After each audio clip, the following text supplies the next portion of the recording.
tentang apa itu metabolic triad. Ya. Jadi sekali lagi saya akan menyebutkan bahwa saya diberikan judul adalah tentang metabolic triad. Apakah itu persisting atau apakah sesungguhnya metabolic triadnya udah nggak ada gitu, sudah berhasil kita kurangi dengan segala perjuangan kita. Tapi kenyataannya tidak. Jadi can we put the brakes on its progression? Itu yang menjadi pertanyaannya. Melanjutkan ke outline. Jadi tentunya metabolic triad itu apa sih? Apa sih interplay-nya antara tiga ya? Metabolic triad itu tentunya tiga. Satu obesitas, satu T2DM, dan satunya lagi adalah cardiovascular disease. Sehingga faktor-faktor apa yang dapat mengimpact development dari metabolic triad ini sendiri, dan apakah yang disebut dengan body types fat distribution ya, karena itu penting pengaruhnya ke si triad ini. Kemudian apa yang menjadi clinical implication-nya, bagaimana manajemennya pada individual level, ya saya kebetulan dokter spesialis gizi klinik dan tentunya sejawat yang lain juga bisa untuk memberikan terapi pada pasien-pasien overweight dan obesity sesuai dengan SKDI, ya semuanya bisa, mari kita bersama-sama. Tapi apakah apa yang telah kita lakukan di individual level itu bisa ditranslasikan ke successful large scale clinical program? Ya, kemudian bagaimana nih kita akhirnya menginjak remnya? Nah, apakah kita betul bahwa ya udah kalau mau kurus ya plester mulut, gerak lebih banyak? Apakah benar itu masih berlaku? Moving more and eating less, apakah itu untuk semua orang? Kemudian apa yang disebut dengan precision lifestyle medicine, dan apa sih yang namanya solusi terintegrasi, dan kapan bila mana farmakoterapi itu diperlukan ya. Kita tahu ya bahwa sumber dari segala sesuatunya yang akan dibahas di metabolic triad ini tentunya adalah insulin resistance, dan bagaimana si obesity itu sendiri dengan pengaruh genetik ya, kemudian environmental faktornya saling berinteraksi dan menimbulkan potongan-potongan yang terintegrasi. Apa yang menjadi interplay antara obesitas, kemudian T2DM dan cardiovascular diseases? Kita tahu ya bahwa ini adalah studi pada wanita selama 14 tahun dan usianya 30 sampai 55 tahun, dan kita mengetahui di sini bahwa makin dia beratnya nambah, makin kans terkena obesity-nya makin gede. Bahkan di sini pada BMI di atas 35 kemungkinan terkena obesitas tuh bayangin 93,2% ya, kemungkinan terkena T2DM. Jadi kalau obesnya makin naik, maka kans untuk terkena diabetes juga makin besar. Seperti itu. Dan di sini 70% orang dengan diabetes di Indonesia rata-rata itu overweight atau obese ya. Kemudian kalau kita lihat puzzle-nya tuh obesity, puzzle-nya di bawahnya T2DM. Jadi kita tahu bahwa relationship antara obesity dan T2DM itu sudah lama diketahui ya. Sehingga ini menerangkan juga tingginya prevalensi dari T2DM pada negara-negara. Di Indonesia sendiri tahun 2021 sudah ada sekitar hampir 20 juta ya adults living with diabetes, dan diperkirakan 100 tahun setelah merdeka nanti tahun 2045 akan ada hampir 29 juta, naiknya terus ya progredien walaupun telah diusahakan berbagai macam cara. Nah sekarang ini apa sih sebetulnya kok T2DM itu bisa jadi CVD risk ya, cardiovascular disease risk. Ini kalau di tengah kita lihat potongan arteri yang melintang dengan plaknya ya, secara kronis akan bertimbun. Jadi apa aja? Oke, karena skeletal muscle kita terkena insulin resistance, maka akibatnya free fatty acid dan hyperglycemia akan terjadi ya di situ. Kemudian pankreas juga akan berusaha untuk menetralisir gula darah tinggi dengan mensekresi insulin yang berlebihan, yang namanya hyperinsulinemia. Hyperinsulinemia ini sendiri sudah bersifat aterosklerosis, belum dengan hypertensionnya, kemudian tentunya ada keturunan secara genetik, kemudian juga makanan yang enak, yang protein bersama gula, digoreng, terjadilah yang namanya AIDS adalah advanced glycation in product, sehingga terjadi glikasi. Nah, glikasi ini menyampaikan arteriosklerosis yang tentunya glikasi nggak cuma di arteriosklerosis, sebetulnya di kulit wajah juga terlihat ya, di muka di mana terlihat kalau orang banyak makan gula. Kemudian kita lihat yang di sisi kanan bahwa livernya kan sering terjadi fatty liver, di mana fatty liver dan adipusnya pun kalau sekarang kita tahu bahwa sel adipus ini nggak diem aja buat bumper di musim dingin, tapi sel adipus ini menghasilkan sitokin yang rata-rata jahat. Contohnya TNF alfa sehingga juga mengakibatkan lipemia. Kemudian sel adipus ini juga akan terkumpul di liver sehingga mengakibatkan dislipidemia, di mana pada orang diabetes kita sering lihat ya bahwa VLDL-nya meningkat, trigliseridnya meningkat, dan HDL-nya yang baik berkurang ya. Dan tentunya hal tersebut berpengaruh pada si plak, kemudian juga si PAI1-nya ini juga meningkat sehingga mengakibatkan fibrinogen meningkat, CRP meningkat sehingga berakibat pada trombosis, dan semuanya tentu akan memperburuk suasana dan keadaannya ya. Di sini kita lihat bahwa kedua-duanya ternyata obesity dan T2DM dua-duanya ini predispose ke cardiovascular abnormality sehingga menghasilkan CVD ya. Sehingga kalau kita lihat high risk patient dengan obesity, tentunya itu clustering dari metabolik dan CV risk faktornya tinggi ya. Jadi excess weight promotes cardiovascular disease via multiple mechanism ya. Lihat tuh blood pressure naik, blood glucose naik, insulin resistant, blood lipid nggak benar, terpicu inflamasi, menghasilkan aterosklerosis. Aterosklerosisnya nanti lama-lama blood vessel-nya menjadi nggak lentur, nggak pliable sehingga bisa rupture, trombosis sehingga mengakibatkan stroke ya, myocard infarct. Dan kita tahu bahwa increase body mass index itu berpengaruh dengan increase risk of heart failure. Yang kita lihat di kiri serem tuh, kalau orang dengan obesitas risiko terkena heart failure adalah 2 kali dibandingkan orang dengan normal body weight ya. Adipose tissue-nya ini yang tadi saya bilang Mbak, adipose tissue rupanya nggak diem-diem aja jadi bumper, tapi dia mengakibatkan inflamasi, endothelial dysfunction sehingga akhirnya dapat terjadi aritmia. Nah, ini yang kadang-kadang kita juga lupa bahwa tidak cuma CV events atau coronary artery disease atau heart failure atau bahkan sudden death, tapi banyak sekali aritmia yang terjadi dengan meningkatnya indeks massa tubuh ya. Kemudian tentunya di sini dijelaskan mengenai ectopic fat ya, visceral adiposity itu fat ya. Jadi arteriosklerosis kita tahu ada di arteri-arteri yang besar, tapi bagaimana dengan yang kecil-kecil ya? Rupanya excess adiposity itu juga berhubungan dengan abnormality di coronary microvasculature ya, sehingga mengakibatkan coronary microvascular disease ya. Dan ini enggak berhubungan dengan BMI ya. Jadi ini penting juga karena ini mempengaruhi prognosisnya. Nah, dan dia tidak direct dengan BMI tapi dia direct dengan VAT ya, visceral adipose tissue. Jadi severity of coronary microvascular dysfunction has been correlated with the amount of visceral adipose tissue. Jadi hati-hati yang endut-endut perutnya ya, tapi lainnya nggak endut tapi perutnya endut, kita juga hati-hati. Kita lihat bahwa kita ada yang namanya lipid overflow ectopic fat model ya, bahwa kita lihat, kita ukur dengan alat-alat yang murah karena tidak semua dari kita bekerja di satu rumah sakit yang keren yang bisa menyediakan body composition dengan macam-macam, atau enggak semua punya klinik yang dapat membeli alat-alat yang mahal, maka kita menggunakan sentimeter sehingga kita mengukur triglyceridemic waste. Jadi waste-nya kita bisa ukur dan meriksa triglycerid masih mungkin, dan ini dapat menjadi prediktif untuk increase CVD risk ya.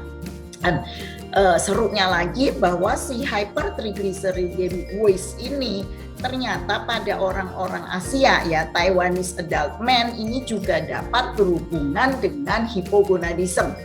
Ya, jadi kita sekarang tahu ya kalau ukur gede gini nanti pasiennya dia juga terkena hipogonadism dan segala efek-efek lainnya ya. Kita lihat di kanan di sini yang satu ini nggak penuh ya visceral fatnya, dia risikonya nggak sebesar dengan yang visceral fatnya penuh ya. Kemudian pasien-pasien dengan T2DM ya, itu tadi waistline-nya lebih gede dibanding dengan pasien-pasien yang tidak mempunyai T2DM. Sama-sama BMI-nya, yang satu lebih gede, waistline-nya lebih berbahaya. Ya, kemudian tadi ectopic fat, visceral adiposity itu juga menjadi link between obesity, T2DM, and severe risk. Nah, sekarang bagaimana dengan orang Asia? Tadi dibahas tentang laki-laki Taiwan, tapi rupanya orang Asia ini, kita itu pada lingkar pinggang yang lebih kecil, 80 female, male 90 itu sudah penyakitan, segala penyakit sudah datang. Apabila dibandingkan dengan yang internasional adalah 102 dan 88. Kalau kita lihat imaging studies di sini nih, kita lihat CT scan. Ini yang hitam ini, yang hitam ini fat semua. Ini subkutanya, ini visceralnya. Jadi ini dua-duanya penuh dengan fat dan biasanya dilakukan CT image pada L4 ya untuk tahu kira-kira visceral obesity-nya di mana. Ya. Dan ini sangat berperan pada risiko dari orang overweight atau obesitas tadi. Ya. Tuh, kemudian clinical implication-nya kayak apa sih? Memang seperti apa? Kita tahu ya bahwa obesity itu multiple complication. Dah, tuh banyak banget tuh di sebelah kanan ya, mau metabolik, mau mechanical, mau mental, ya ada GERD, ada cancer, ada kurang bisa gerak sehingga berpengaruh kemana-mana, ada depression, anxiety, komplit ya di sebelah kanan, segala side effect atau efek-efek kesehatan yang dapat ditimbulkan oleh obesitas. Lah masalahnya nih yang kena dua-duanya gitu, sudah DM, obesitas, ya namanya double hit gitu ya, sehingga risiko terjadi heart failure-nya sangat tinggi. Di sini ada studi di Uppsala ya.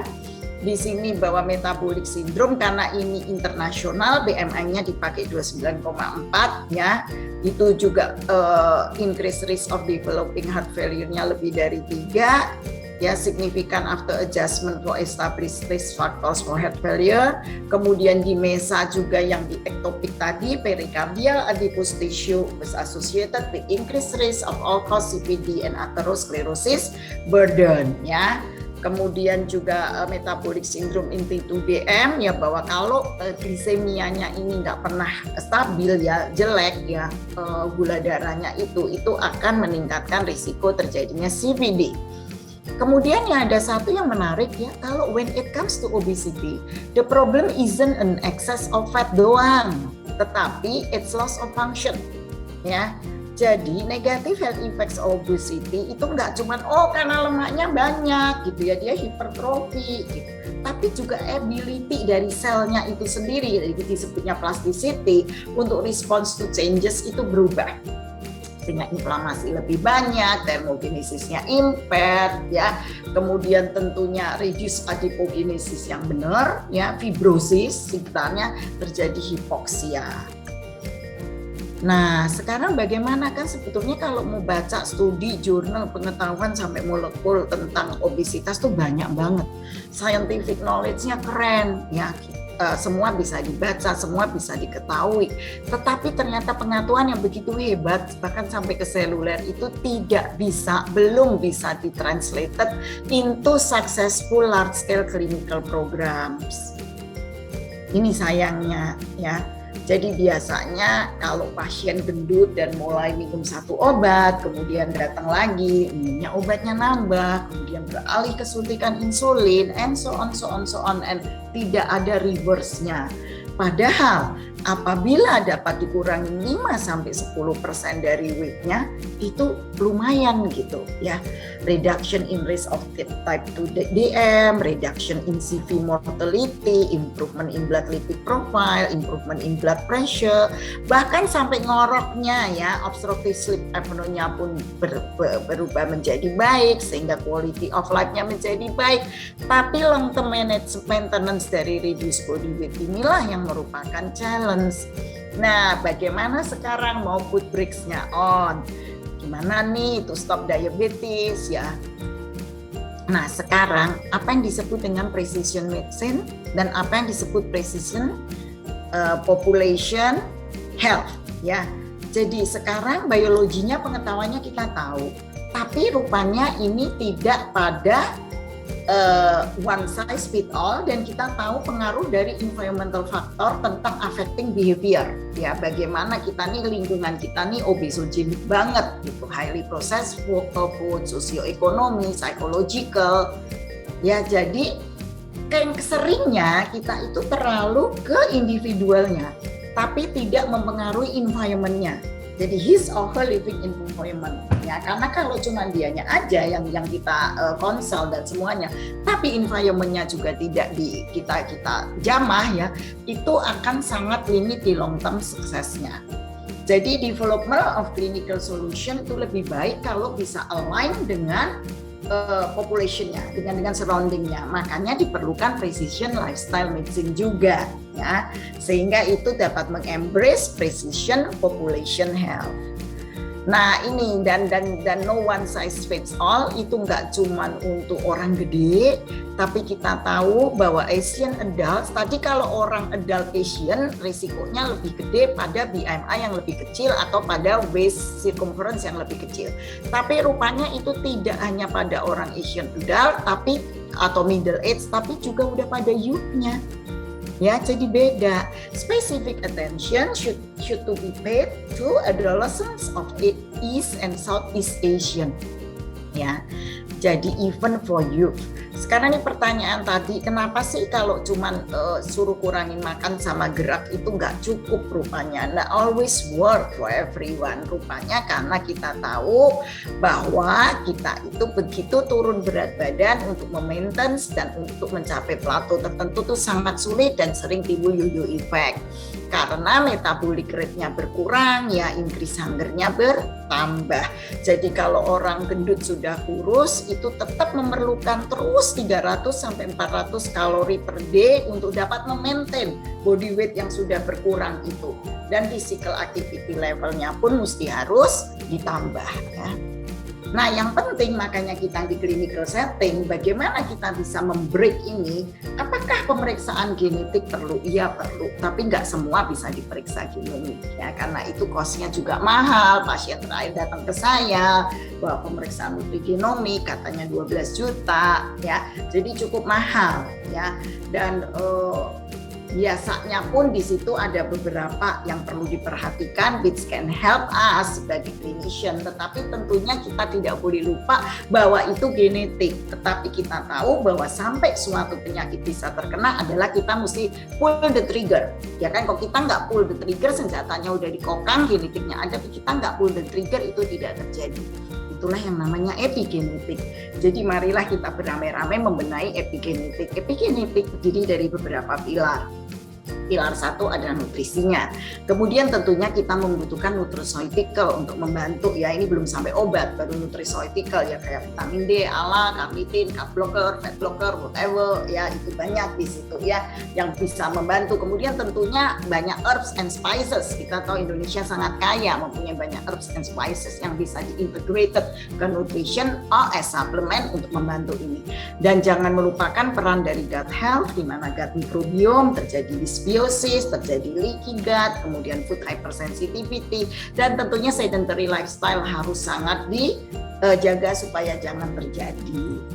Oke, jadi kita membutuhkan untuk memfinding the root cause. Ada hormonal balance, ya, sex hormone, subclinical hypothyroidism, Hashimoto thyroiditis, PCOS, ada GH deficiency, kemudian hipnoterapi dan CBT, kemudian bagaimana kita mengadres insomnia, ya. Kemudian tentunya ada anxiety, binge eating disorder, bagaimana dengan neurotransmitter imbalance-nya, dan tentunya diperlukan pengobatan juga yang lain, ya, insulin, BZD, sulfonylurea atau psikofarmaka. Jadi sangat diperlukan integrated solution, karena memang nggak bisa nih, karena eatingnya ini ada homeostatik, ada hedonik, dengan cognitive feedback, banyak sentral-sentralnya di otak, ya. Jadi memang harus kerjasama tim. Saya berharap nggak satu orang mengatasi obesitas itu sendiri dan segala konsekuensinya, tapi kita butuh teamwork, ya. Dan teamworknya mungkin juga nggak semuanya dokter, kita perlu physical exercise, ya, mungkin coach, dan kita perlu nutritionist, kita perlu mindfulness, ya, dan tentunya kolega-kolega dokter. Nah, sekarang kan memang ya kalau mau dengan syarat-syarat yang sudah dipenuhi, tentunya dengan weight loss surgery itu hasilnya lebih cepat. Tapi malangnya belum semua pasien kita rela ya untuk dilakukan weight loss surgery. Di sini ada sesuatu yang interesting bahwa the most significant mechanism explaining such an early effect after surgery is fasting. Jadi sebetulnya kalau bisa dikurangi makannya dengan cara fasting, benefit ini kayak reduce insulin level, ya kayak significant decrease in post-glucose or postprandial glycemia, itu semua dapat terjadi. Ya, nah sekarang gimana sih sebetulnya ya? Katanya harus reduksi karbohidrat intake karena ini penting banget, dan ada yang menyebutkan intermittent fasting dan glycemic control dengan hubungannya dengan mengurangi HbA1c yang berhubungan dengan sirop 6 protein. Nah, ini very low carb diet, mungkin sudah ada beberapa yang dengar tentang ketogenic diet yang bisa dipakai di mana-mana, namun yang secara EBM-nya yang strong evidence itu bisa untuk cardiovascular risk parameter, diabetes, weight reduction, dan epilepsi. Sedangkan untuk acne, neurological disease, PCOS, dan cancer ini belum ya, masih emerging evidence ya.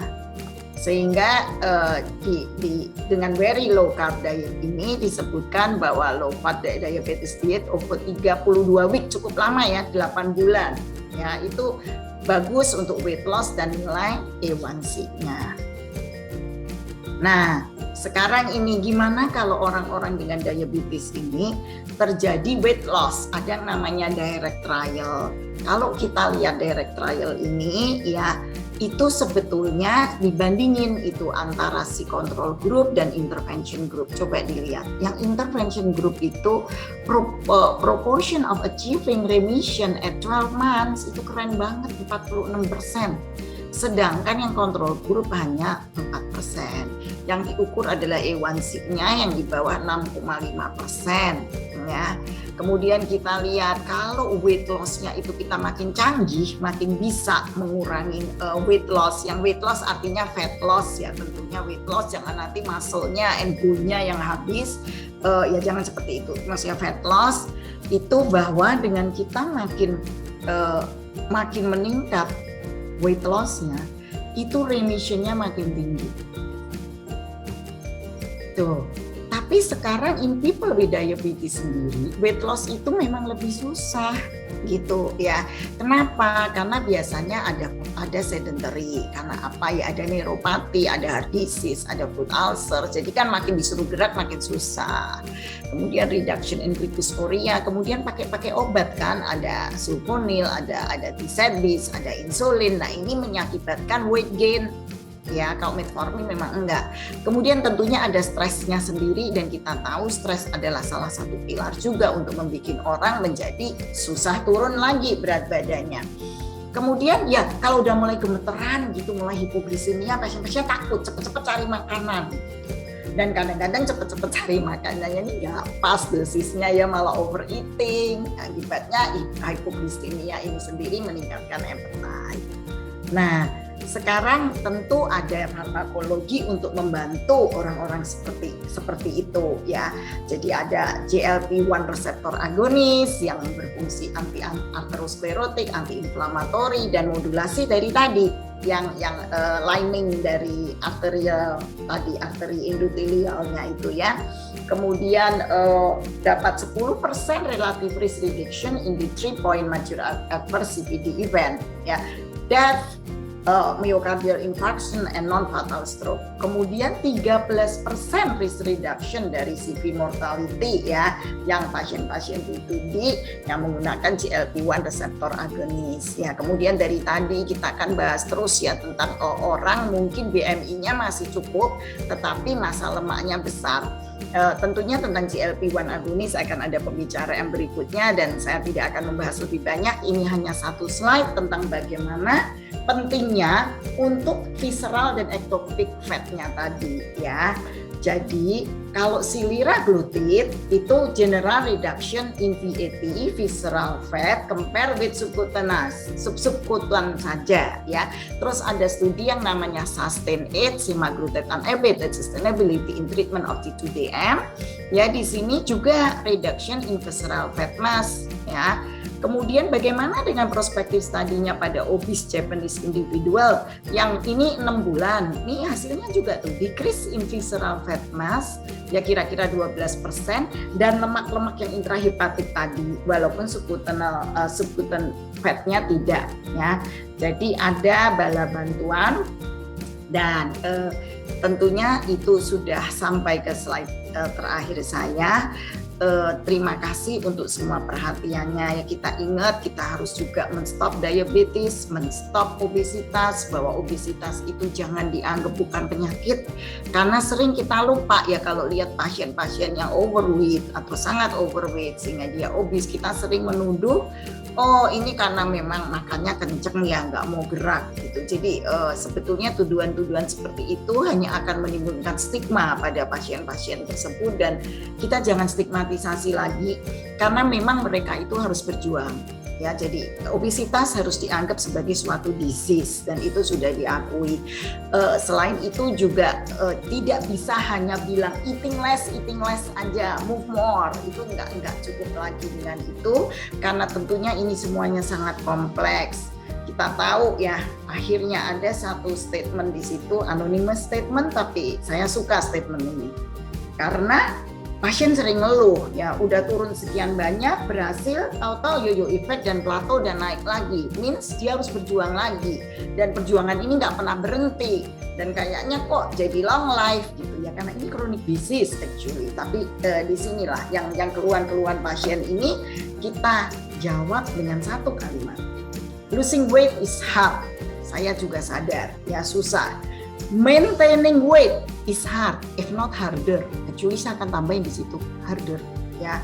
Staying overweight is also hard ya karena risikonya sangat banyak. Sekarang we should choose your heart atau our heart. Artinya kita tidak pernah boleh give up untuk kita sendiri maupun untuk pasien kita. Harus terus berjuang supaya pada akhirnya akan terjadi end-stand yang lebih bagus. Terima kasih banyak. Bila ada pertanyaan seputar overweight, obesitas, dan lain-lainnya, nanti bisa di Q&A. Saya tunggu pertanyaannya. Terima kasih banyak.